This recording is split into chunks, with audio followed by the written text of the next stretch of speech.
机画面桌面太多东西了，下载了很多应用程式 APP 啊，语文学习的啦，研究历史、数学、圣经啊，连数学都可以练习呢。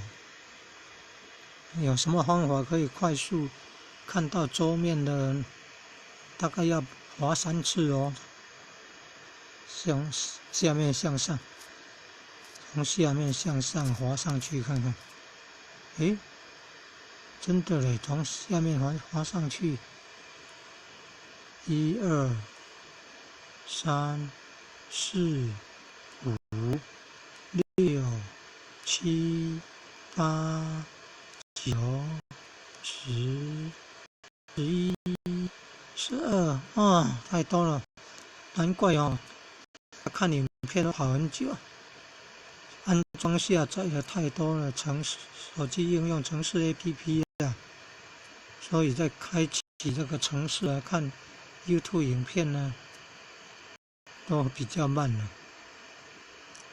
操作程式都比较慢。